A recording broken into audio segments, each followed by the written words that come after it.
Kontrolado na ang leakage ng ammonia dito sa Purok Paradise, Barangay Tambler. Sumingaw umano ang ammonia mula sa tubo ng isang ice plant sa barangay. Ang nasabing leakage nagdulot ng sakit sa 120 residente ng Purok.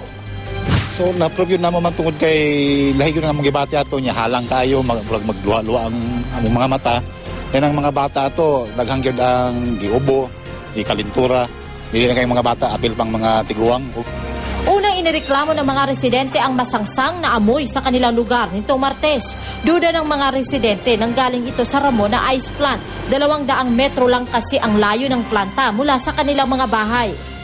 Katumagong ay itong Sabado, tingnan lang mga baho na good kayo, abin mo pansot lang ng bagong abono. Motong imbis kayo na ulilan akong mga anak, di sa mo tinulang mga sakit. Tugumbo nila kagsipon. Antod karon gani wala pa na ulian. Hindi naman nagpaunlak ng panayam ang management ng Ramona Ice Plant. Nitong Miyerkules, nagsagawa na ng inspeksyon ang City Health Office sa planta. Kinumpirma nilang inaayos na ang tubong dinadaluyan ng ammonia na ginagamit sa paggawa ng yelo. Namigay na rin daw ng libreng gamot sa mga residente ang Ramona Ice Plant. Nagpadala na rin ang Ramona Ice Plant ng pribadong doktor para masuri ang mga apektadong residente. Ayos naman yung mga tao doon sa palibot. Kinausap ko yung mga tao.